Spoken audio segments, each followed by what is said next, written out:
Have you ever wondered what your perfect day looks like? You know, the ideal balance of work, play, relaxation, productivity, rest, and movement. Well, I did. And I'm a pretty analytical person, but I'm also lazy. So instead of figuring it out myself, I decided to let artificial intelligence design my perfect day. First things first, I asked ChatGPT to create a schedule for my ideal day, and the result was actually pretty solid. It suggested starting with a 6 a.m. wake-up call, which is brutal, but apparently optimal for productivity.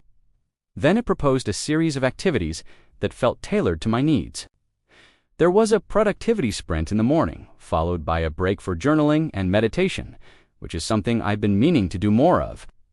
The AI even suggested a midday slump activity, which seemed like a joke at first, but turned out to be a stroke of genius. We'll get to that later. The plan also included a 90-minute block for focused work in the afternoon, followed by an hour of leisure time, which seemed reasonable enough. But then came the most controversial part of the schedule, a 2-hour block for strength training and cardio. Now, I've been working out consistently for over a year now, but I don't lift weights, and to be honest, the gym feels more like a chore than a pleasure. But since this was supposed to be my perfect day, I decided to trust the AI's recommendation. As for dinner, ChatGPT suggested a healthy home-cooked meal followed by some low-intensity fun, which could mean playing with my dog, going for a walk, or even dancing in my living room. Finally, the day would end with a relaxing bedtime routine, including reading, stretching, and journaling again. Overall, the schedule looked promising. It was structured, balanced, and catered to my interests. But would it actually work? To make the plan a reality, I turned to another tool called Stoicism. This is a fantastic app that lets you control your digital life with text and voice commands. For example, you can dictate notes, summarize web pages, or even create podcasts just by talking to your phone. But the feature I used the most while testing the schedule was the focus timer. This is a handy tool that helps you stay on task by blocking distracting apps and websites. It also provides gentle reminders to stretch, take breaks, and switch tasks, which is crucial for maintaining focus and preventing burnout. So, with the help of ChatGPT and Descript, I was ready to tackle my new schedule. But as soon as I woke up at 6 a.m., I realized I had bitten off more than I could chew. The AI had clearly underestimated my caffeine addiction and overestimated my willpower. I managed to follow the schedule religiously for the first few hours. But by lunchtime, I was already feeling the effects of the midday slump. Sure, the AI had suggested a walk or a workout to shake things up, but I was craving something else, something more akin to a nap.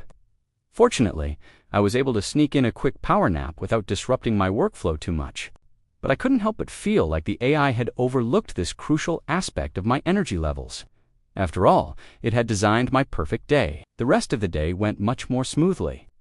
I stuck to the schedule, completing my work sprints, journaling sessions, and even strength training routine. But I did make a few changes along the way.